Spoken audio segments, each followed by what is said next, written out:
Let us begin with this stotra.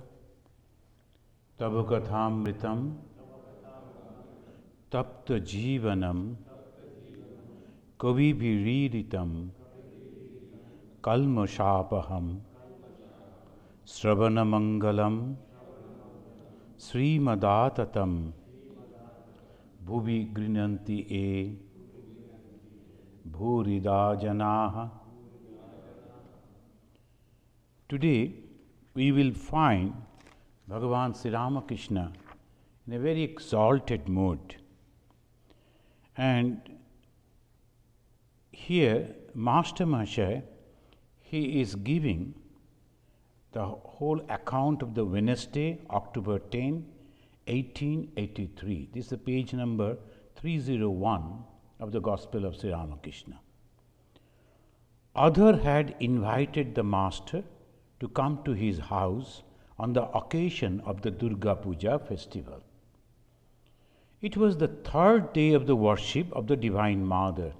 That means Ashtami, Shashti, Saptami and Ashtami. When Sri Ramakrishna arrived at Adhar's house, he found Adhar's friend Sarada, Balaram's father, Adhar's neighbors and relatives waiting for him. This is the way Sri Ramakrishna started giving out his messages.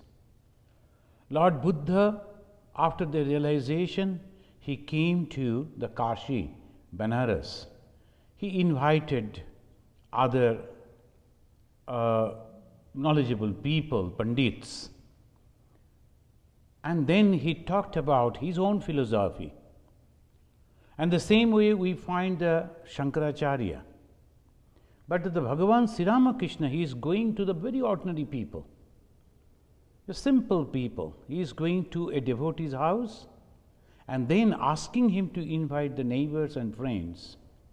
And that way he is giving his own messages. The Master went into the worship hall to see the evening worship. When it was over, he remained standing there in an abstracted mood and sang in the praise of the Divine Mother. Out of my deep affliction, rescue me, O Redeemer. There's a Bengali song, and he sang that song. He was a very good singer. And when he used to be in that mood, he used to express his feeling through the songs. And that was wonderful. The Master went to Adhar's drawing room on the second floor and took a seat surrounded by the guests. Still in a mood of divine fervor, he said, "Gentlemen, I have eaten. Now go and enjoy the feast." This is where the aim Master Mahasaya is giving the comment. Sri Ramakrishna didn't take any food. He was invited there.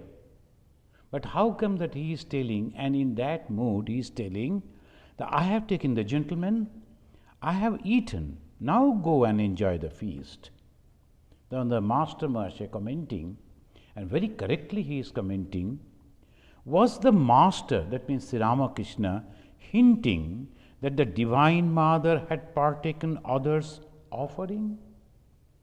This is very interesting and a point to note that when the Sri Ramakrishna, he is one with the Divine Mother, that very moment.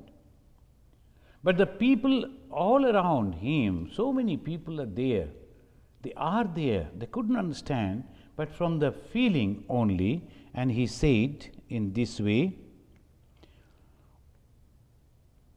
did he identify himself with the Divine Mother and therefore say, I have eaten? The Master Mahasaya, he is thinking. Then addressing the Divine Mother, Sri Ramakrishna continued, shall I eat, O Mother? Or will you eat? O Mother, the very embodiment of the divine bliss? Did the Master look on himself as one with the Divine Mother?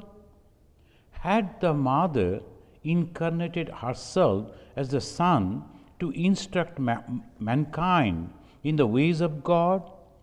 Was this why the Master said, I have eaten?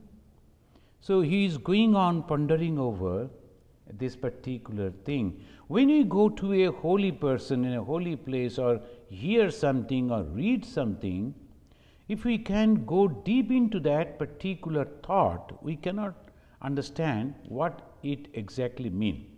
Suppose someone is just reading the book, that is the Gospel of Sri Ramakrishna. In this page, when he will read, I have eaten, oh gentlemen, I have taken food, you go. He will naturally think that it is a normal, usually the people they say like this. Master Moshe was present over there. So he is giving this idea, but he has not taken food. Why he is telling like that? Then again he is talking with the Mother, Divine Mother. In that state of divine ecstasy, Sri Ramakrishna saw the 6 centers in his body. The yogis usually, they see the 6 centers when they meditate. The Shapta Bhumi, as according to the yoga, the human body is having the Shapta Bhumi. And then here Sri Ramakrishna is talking with people, is roaming around. Not that he is sitting, closing eyes and meditating, but that time even he is seeing the 6 centers and the Divine Mother dwelling in them. He sang a song to the effect. Again he sang, Mayer bhap ki bhebe paran gelo. My mind is overwhelmed with wonder, pondering the Mother's mystery.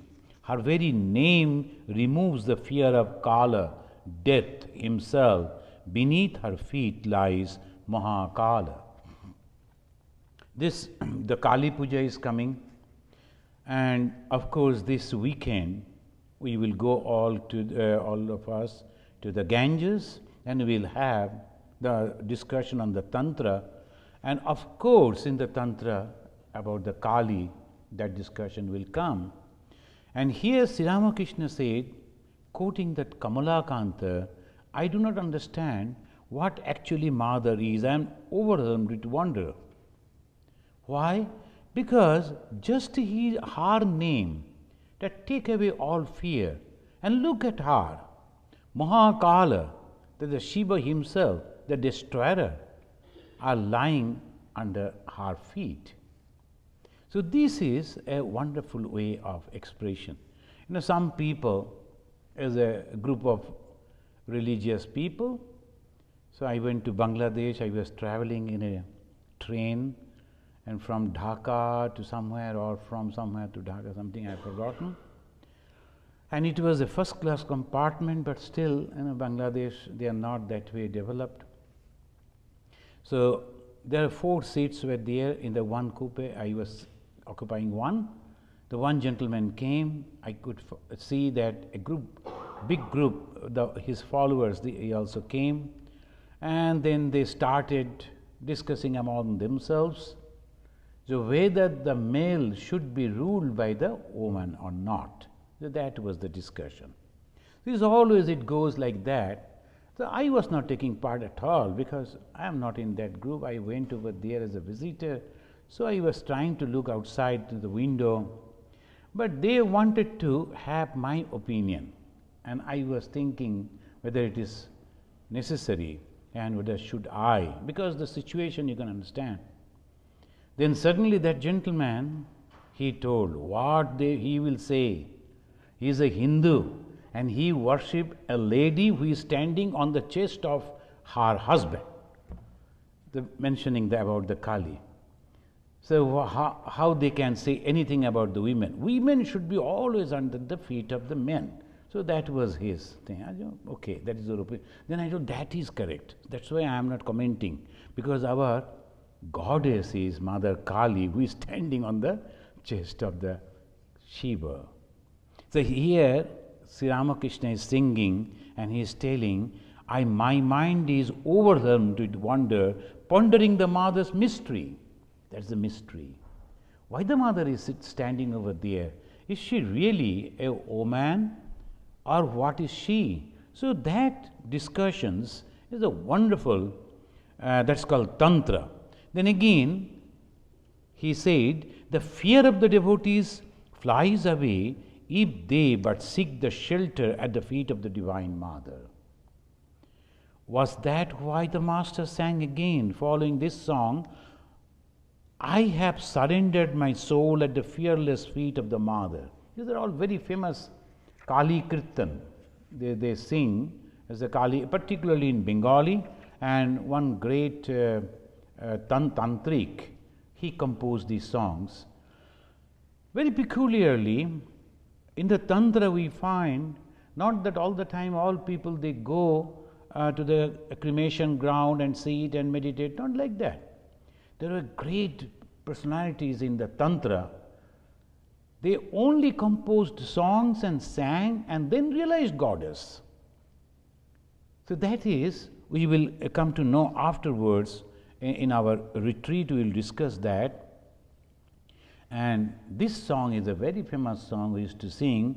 Abhay pade pran shapechi ami ar ki jomer bhai rekhechi abhay pade pran shapechi. Like the baul, the original tune of the Bengali song. So it sings like that.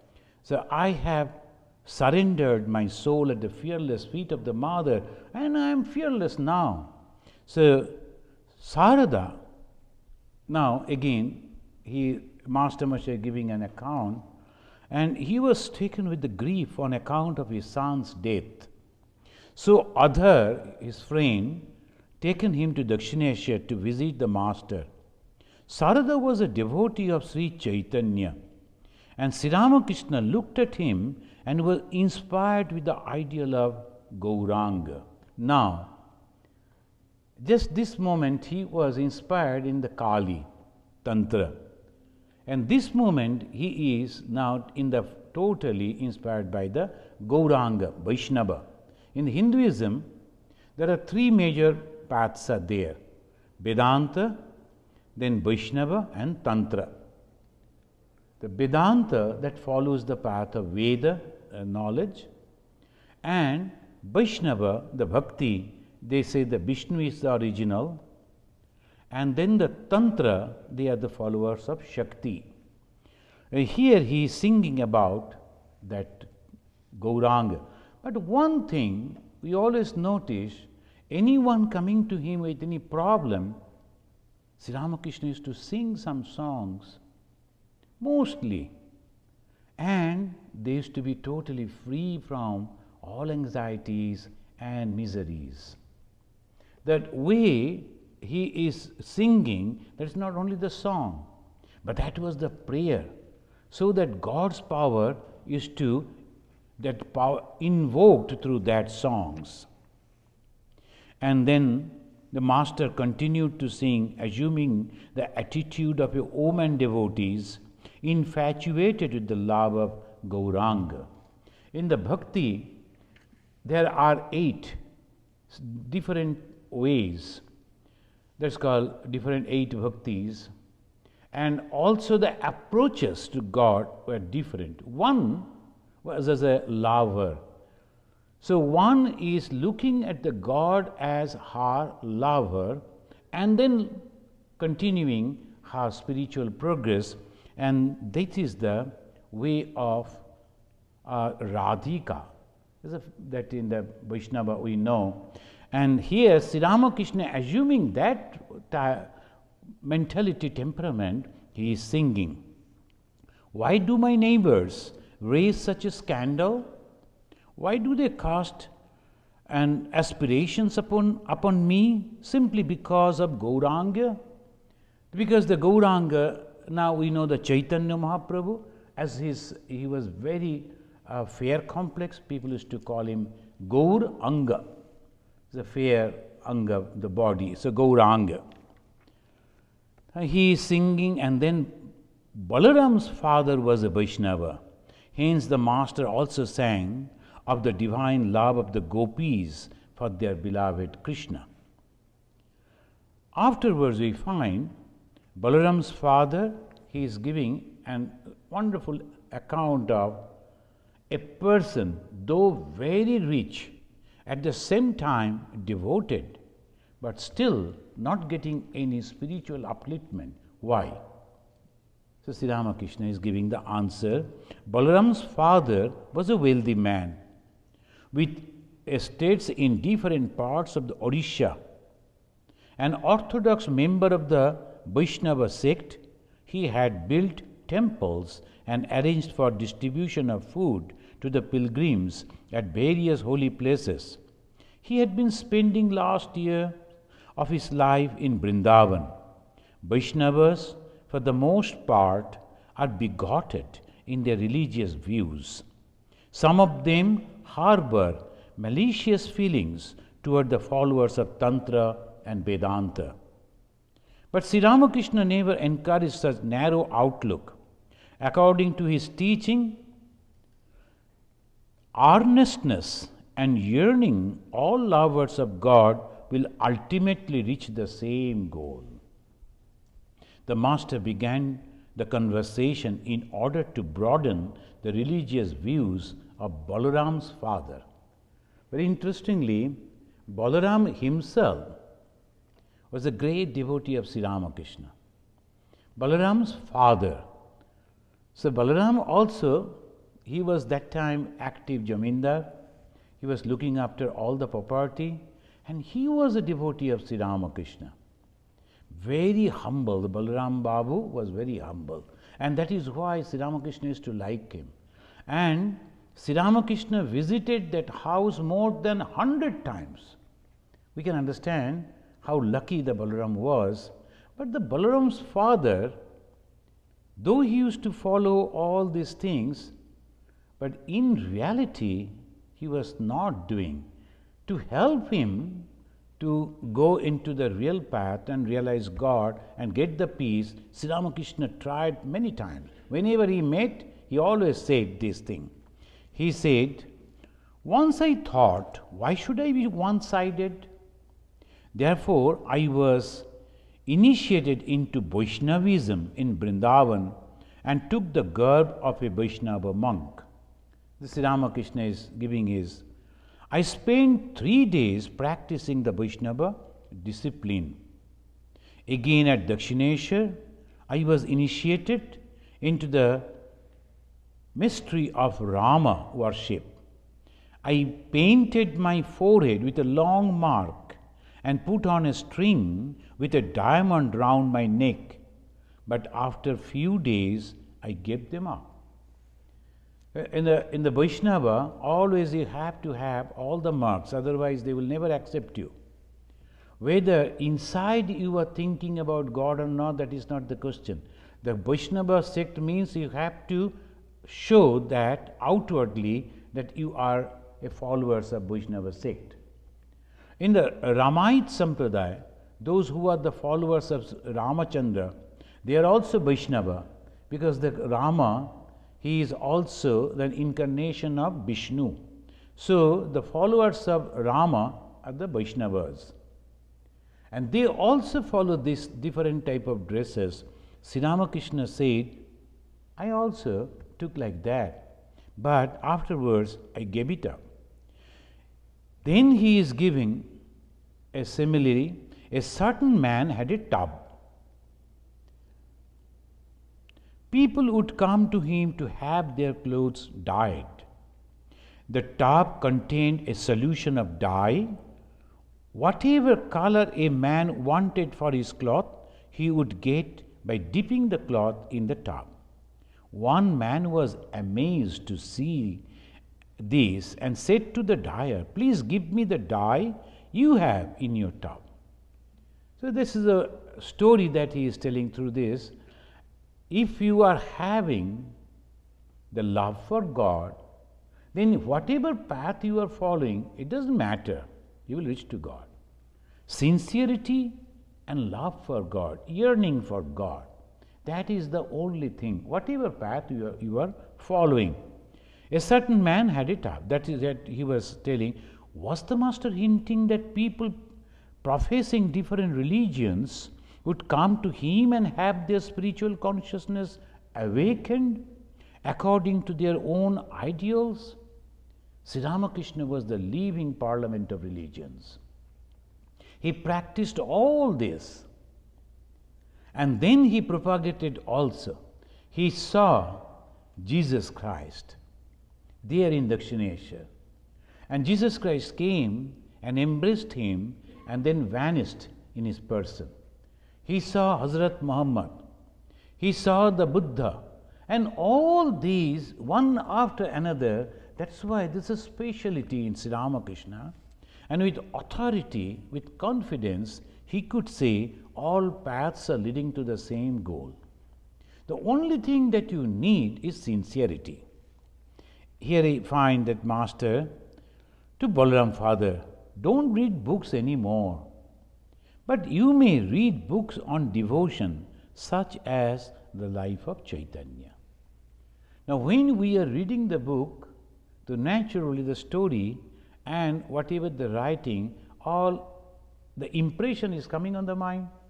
For a spiritual seeker, particularly when there is not much time left in the life, it's better to read those books which will help me to proceed. As Balaram's father, he was a devotee. So Sri Ramakrishna is guiding him. You must read devotional book, maybe the life of Sri Chaitanya. The whole thing is to love God and taste His sweetness.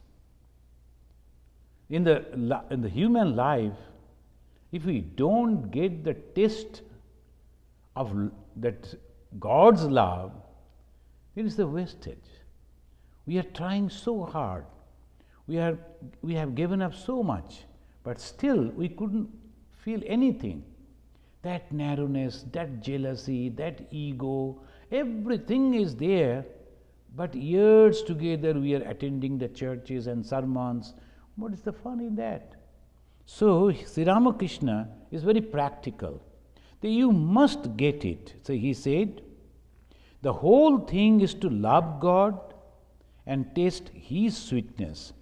His sweetness, and the devotee is its enjoyer. The devotee drinks the sweet bliss of God. Further, God is the lotus and the devotee the bee. The devotee sips the honey of the lotus. Again, as a devotee cannot live without God, so God cannot live without his devotee. Then the devotee becomes the sweetness and the God its enjoyer. The devotee becomes the lotus and God the bee. It is the Godhead that has become these two in order to enjoy its own bliss.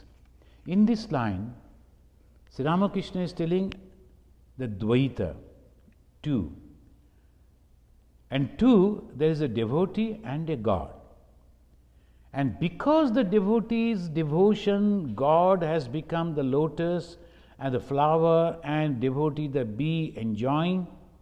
And then again, the devotee itself become the lotus. God is coming to the devotee and enjoying. Then immediately, so that we should not misunderstand, and we should not take it so seriously that God is different and devotees are different, he said, Godhead that has become these two. Who is the devotee and who is the God? Same thing.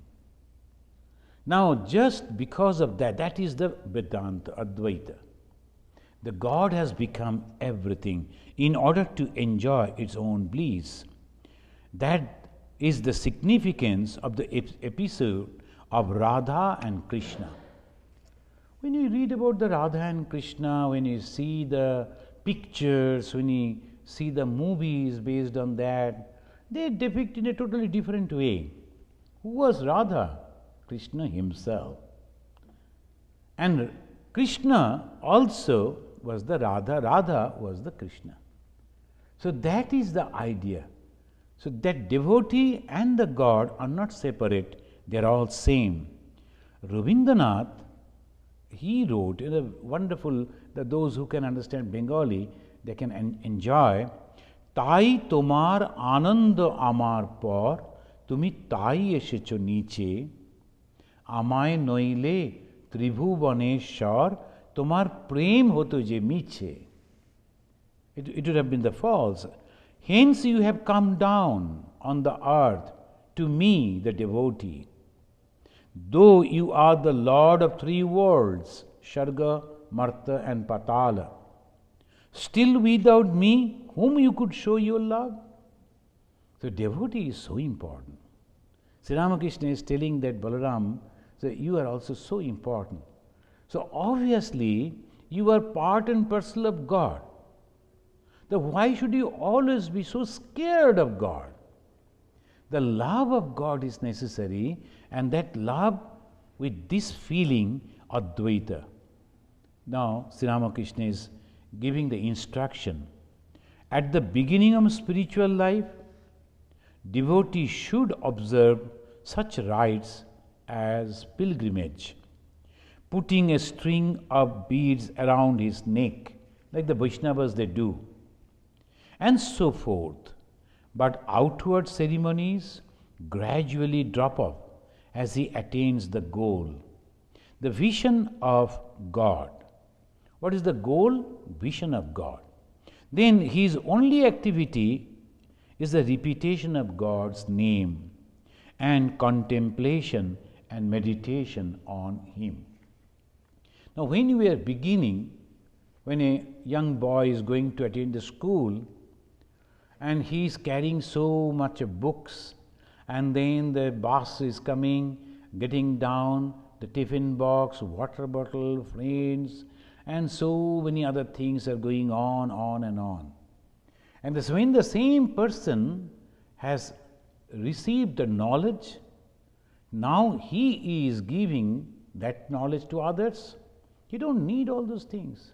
It's not necessary to all the time to go and follow all the curriculums of the school. So that is the idea. When a devotee is coming to God, we are beginning with all these rituals and the disciplines, then slowly we are developing what? The love for God. Why I can love God? Because I am God. I am loving myself. So otherwise we are loving ourselves.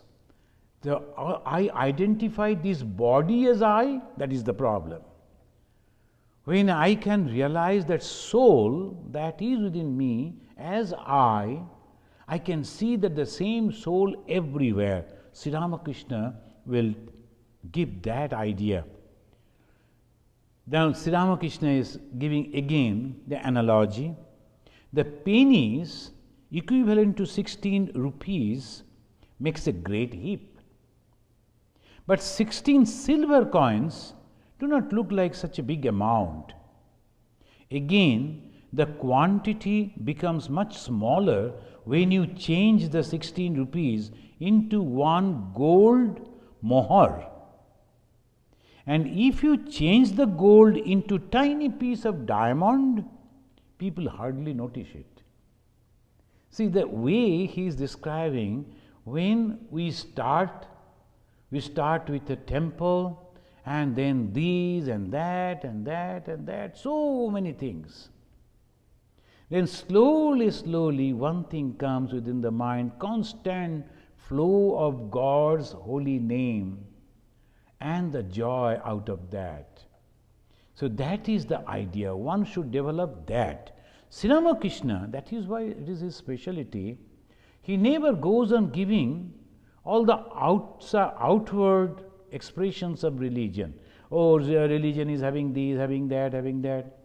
When we will study the Tantra, you will find so many yoginis, so many the divine mothers, so many the Yamala, that is another way. This Yamala is telling that Veerabhadra, so many names and so many other things. If you go down in the in our one picture is there, so many gods and goddesses. Everyone is giving some idea. So I think in one Sunday, a group of students are coming from a church from Chicago. They want to learn about the Hinduism. Now, what is Hinduism? With all this, so many, it's impossible to remember. But then it comes to only one point. I am God. That's all. So that idea, when it comes, people hardly notice it. So Sri Ramakrishna, this wonderful way he is giving this, Orthodox Vaishnavas insist on the outer insignia of religion. They criticize any devotee who does not wear these marks. Was that why the Master said that after the vision of God, a devotee becomes indifferent to outer marks, giving up formal worship when the goal of spiritual life is attained? I read one book. There's in Muslim saints, Rabia. She was a lady and she used to serve her master. Then something happened and they were not that way respectful to the women, and they used to think the woman is not having the soul that is a man is having. The women are just like the inert things, like the wood or stone or like that. So when they were taking food, they saw there's one bone, and they were wondering whether the human bone is also same like that. So why not see? They asked Rabia, and then asked her to lie on the table, and they just opened her leg. You can imagine the terrible pain. And they were, like this, etc. Then again asked her to take away. And she was thrown in a small room. Rabia, instead of crying, she was praying to God. God, you have given this body. And in those forms, those people, you wanted to give me pain. You just for the fun of it. So now you please forgive me and give me your darshana. And she was going on praying, praying and praying. One day the master, he was passing through that room, heard Rabia is praying to Allah the God, that the master is innocent. He never knew that I have a life, I feel pain. I'm a human being. So innocently he did this. Please forgive him. The master's mind changed. Then he gave her the freedom. She was a bonded labor. Now the freedom she got, she went inside the desert. As a small hut she erected and started meditating, praying. Then the people who used to pass through that, they used to give him a lot of food and respect. Slowly, everywhere they came to know about Rabia, and she started drawing a lot of attentions and respect from the ordinary people. Then a group of religious people, so-called religious, immediately they felt, they are not respecting us, but they are going to Rabia, but she is not recognized. So let us go and challenge her. They all came and told Rabia, as per the custom, as per the system, before praying to God, you are supposed to criticize the devil, the shaitan. Do you do that? The Rabia's answer, that is why all the story just for this answer. She told, I don't have any time to criticize the devil. So this is the wonderful idea that we always find. So here they say, the God is everything and everything is in God. In English they call it pantheism. All is God.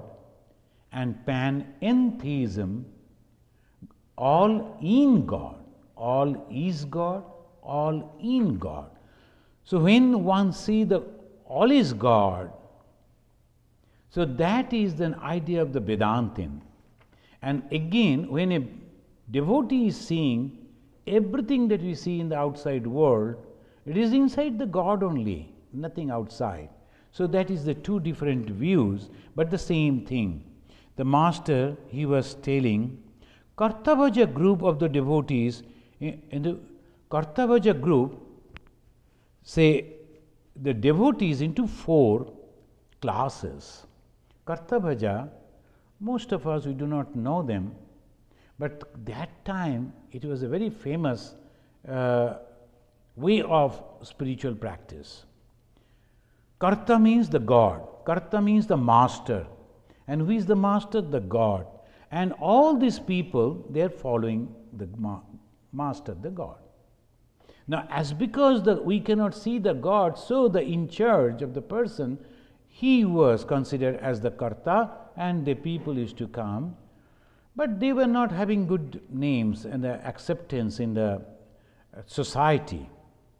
But Sri Ramakrishna, wherever there is anything good, always used to pick it up and then give it to the devotees. He said they actually made the 4 different type of devotees. One, Pravartaka. The Pravartaka, Sadhaka, Siddha, Siddha, Siddhya. Pravartaka, the beginner. Pravartaka. And that is called beginner. He puts the mark of his religion on his forehead, wears a string beads around his neck, observe the other outer conventions. All this is Pravartaka, is the beginner.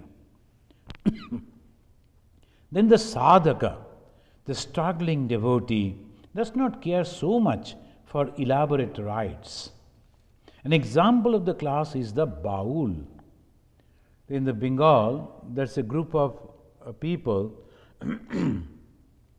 they always see the God in all beings, and particularly in the body. So they pray to God not in a temple. They don't have any temple. And they constantly move from one place to another and go on singing, praising the God, and the particular attention is given on the body. So that is called Baul. This Baul group, they don't care about the external marks and all. The Siddha, the perfect, firmly believes that God exists. The Siddha of the Siddha, the supremely perfect, like Chaitanya, not only has realized God, but also has become intimate with Him, talks with Him all the time. This is the last limit of realization. So mostly we see the beginning. And that's why in all religion, when the people are going over there, we see in the churches you have to put on this type of dress, you have to go over there, and then you have to behave like this, sit like this, stand like this, and you have to go and do this, all this paraphernalia. And in the Hinduism, there is almost everywhere, all these things are there. And in the Islam also, you have to go and then wash your hand up to the complete hand, and then the neck, and these. You have to go and sit in this particular fashion, facing this particular side, and all are there. Now, after the realization of God, where is God? God is everywhere. When the God is everywhere, why should I have to sit in this particular position and pray? So that is the main question. So we have to reach up to that situation. Not that just anyone don't believe in God, they will say, oh, don't care whether the God exists or not. Not like that. They are believers. And there is a realization. And then how we will understand the disbelievers and the believer, the love, respect, affection, and all the good human qualities that will manifest in a believer, in a devotee. So otherwise, Everybody is there. And so many people are there, they say, I don't believe in God. And they don't care which side is the God. So one boy, I found him lying down over here, putting the leg towards the Thakur. Then I said, what you are doing? I am receiving the blessings of God. And the God will bless on your head. Why on the leg? So turn around and put the leg that side and head to God. So God will bless on your head, not to your leg. So he realized it. That's true. Then he turned it. So that way, only they are thinking God will give the blessings on the head. Nothing wrong. It goes in this way. And slowly, slowly, slowly, we develop. Now, previously, the Hindu will never visit any other thing, other churches or the mosque and all others. And still now, many people, they're so narrow-minded, they think we should come only to our church or mosque or synagogue or the temple. We should not go anywhere else. There is narrowness. God is everywhere. Wherever the people are gathering together and praying for the God, thinking of higher level, there the manifestation of God is there. And what is that God? Is the all, samam bonam of all good qualities. Samam bonam of all good qualities, a God. And that can be said in one word, L-O-V-E, without any discrimination. And in the teachings of Sri Ramakrishna, we find again and again, there are many kinds of spiritual aspirants. Those endowed with sattva perform their spiritual practices secretly. They look like ordinary people, but they meditate inside the mosquito net. Now the meditation, what is that meditation? Not that constantly you have to sit and close your eyes. Meditation means one pointed thought, one flow of thought. So that is called meditation. Whether I am driving, whether I am working, whether I am talking with people, or I am sitting and concentrating my mind's flow only in one direction. That is called meditation. And this type of people are swatik. Swatta guna, we know, the very good quality. Then aspirants endowed with rajas exhibit outward pomp. A string of beads around the neck, a mark on the forehead, an ochre robe, a silk cloth, a rosary with all gold beads, and so on. They are like stall keepers advertising their wares and signboards. Sri Ramakrishna is not at all happy with these people. And the third grade, tamasika, he is not talking about. Because they are, you cannot consider them. And then Sri Ramakrishna is giving these three. All religions and all paths call upon their followers to pray to one and the same God. Look at it. One and the same God, one God only. La ilaha illallah. That is the Muslim, they say. There is no two, there is only one Allah. Here in the Christianity also the same. There is only one God, it cannot be two. Hindus also considering only one God, not so many. So this way, when we see all paths and all religions, all faiths, they are teaching that there is only one God. Therefore, one should not show disrespect to any religion or religious opinion. Nowadays, slowly people are opening up. There is a group of people, they go everywhere. Their mission, one gentleman from South Korea, he has formed this group, and they, mainly the ladies from that part of the country, they are here in America, they go to different cities of America, they organize meetings, call different type of people, and they give, they're Christians, and they give one subject to discuss from different point of view. The scene from the different point of view, or the God different point of view, and this way, that way. But they always try to bring all different religious groups to express their views, sitting together on the same table and to exchange their views, and not fighting, trying to understand each other. So this is called, therefore one should not show disrespect to any religion or religious opinion. This is the modern age, and Sri Ramakrishna, he has given this flow of thought, and now it is touching, percolating each and every one of the society. They are all accepting it. It was impossible a few years before to think in this way.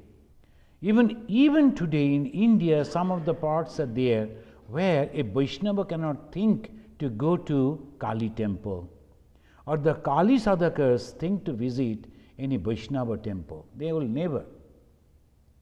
That is the narrowness, and Sri Ramakrishna is breaking it. And he said, it is God alone who is called Satchidananda Brahman in the Vedas. The Veda, they call the goal as Brahman. And in the Puranas, those who are followers of the Vishnu, Satchidananda Krishna.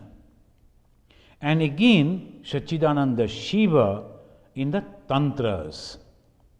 It is one and the same Sat Chit Ananda. Sat Chit Ananda. And these are three words that is giving the complete definition of the real truth. What is that? Sat, existence. Chit, there is the knowledge. And then Ananda, the bliss. And we are all that particular Brahman or Krishna or Shiva. So that's why Swami Vivekananda said, service to man is service to God. Service to man is service to God. Why? How could he say that? Emotional statement? No, it is not an emotional statement. The statement of the realization. Each and every, in the Tantra we will find they say kunchaka. This is a terminology. The kunchaka means, as in the Vedanta they say Maya, and we are bewildered, we are all under that. What is not true, we think that is true. What is not permanent, we always accept that as permanent. What is unhappiness, we always think that is happiness for me. And we always suffer. And they say, remove that ego that is covered with Maya, and you see that you are the Shiva. And in the Tantra they say Kunchaka, they are 5. And the same way, if you remove those things from your mind, you are the Shiva. The Jiva, that means the individual being, is Shiva, the all-pervading God. So Sri Ramakrishna has said, the Shiva in the Tantrika way. There are different sects of Vaishnavas. That which is called that Brahman in the Vedas is called Alek Niranjan. This is also Vaishnava sect. Alek Niranjan is one of the Vaishnava sect. Alek means that which cannot be pointed out or perceived by the sense organs. Alekha. You cannot express about it, you cannot perceive it with these 5 sense organs, the eye, the nose, the ear, the touch and all. So that is called Alek Niranjan. Anjana means the different type of desires, and when there is no desire, free from that desire, so that is called Niranjana.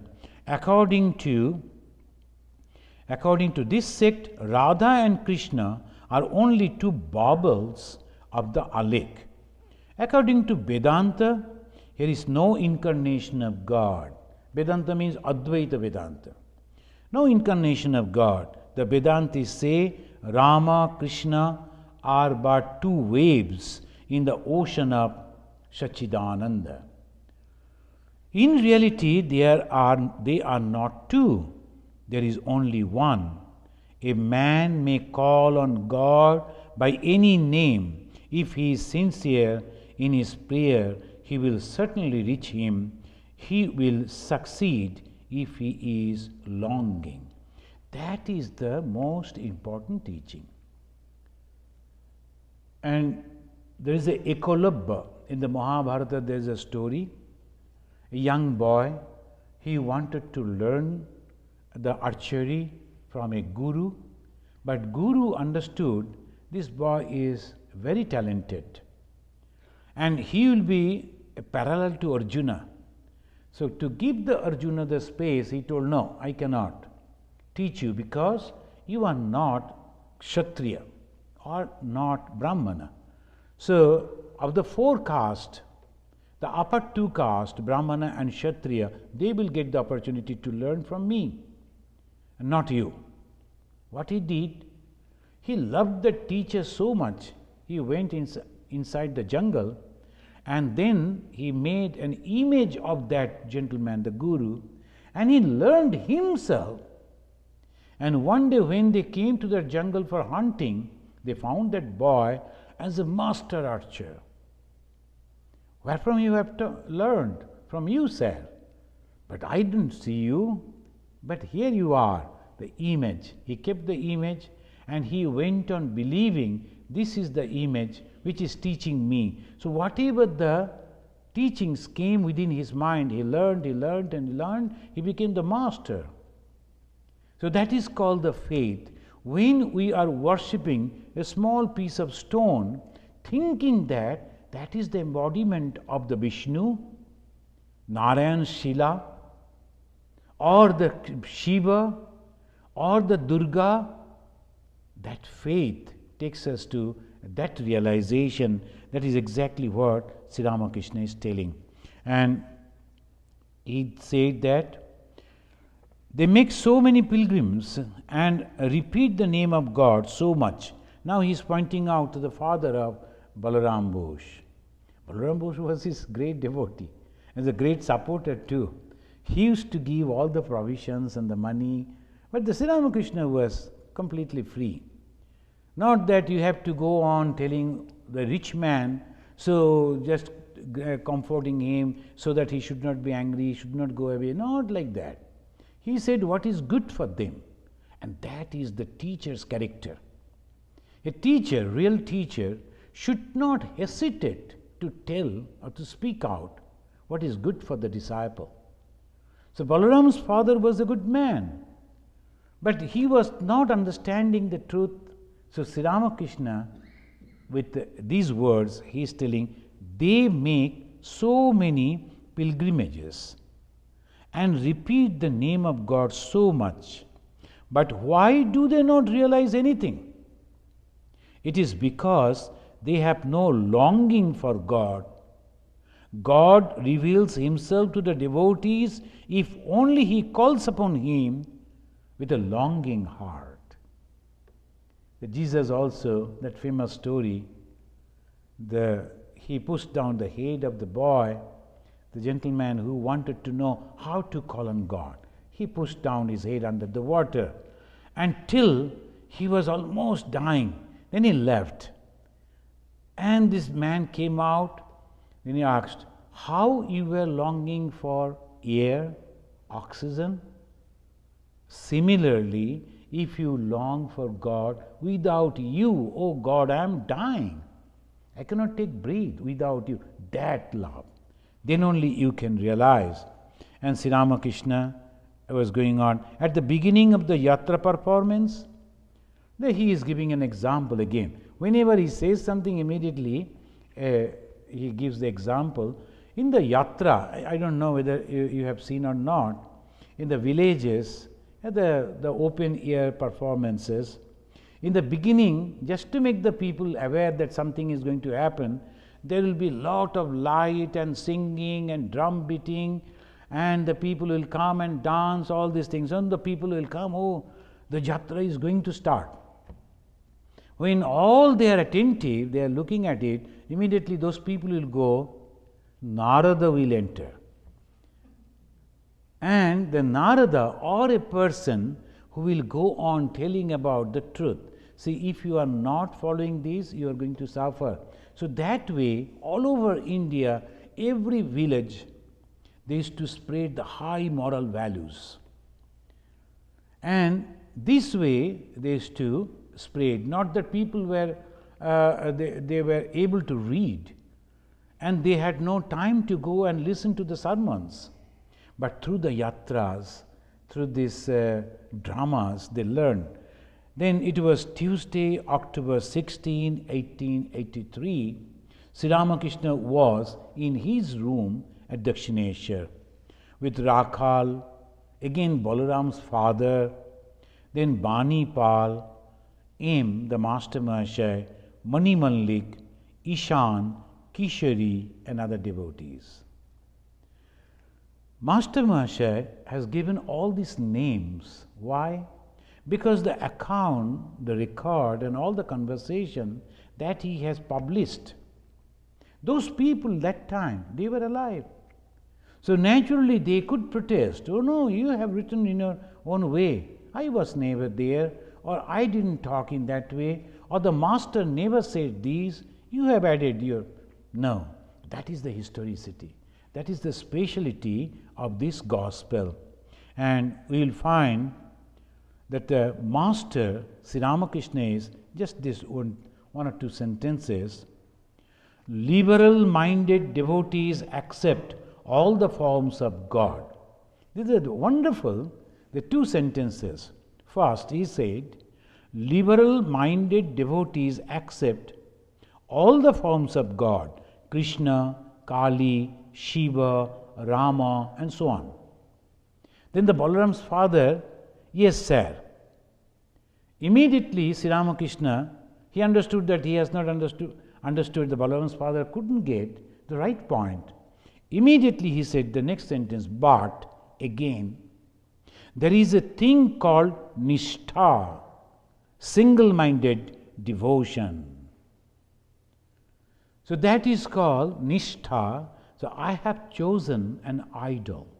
And this ideal, I am going on practicing. Ideal, that is very, very important. Some people, they come and ask, what is initiation? Accepting an ideal, ideology. The Sri Ramakrishna's ideology. And that if you are accepting the initiation of Sri Ramakrishna. So that is called that way one should go. Next day, we will read from here. The broad-minded, accepting everyone, at the same time, for the personal spiritual development, one should be one-pointed. And Sri Ramakrishna is giving the example of the gopis. We will read in our next class.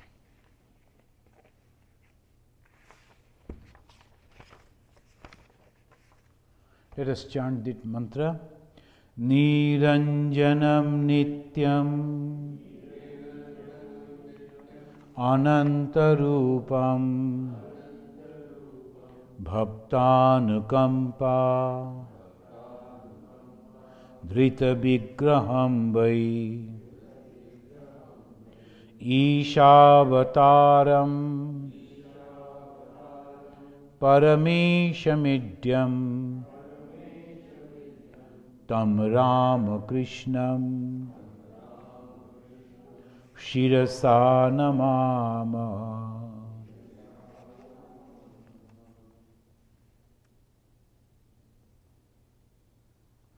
Om Shanti Shanti Shanti Hari Om Tat Sat Sri Ramakrishna Arpanamastu.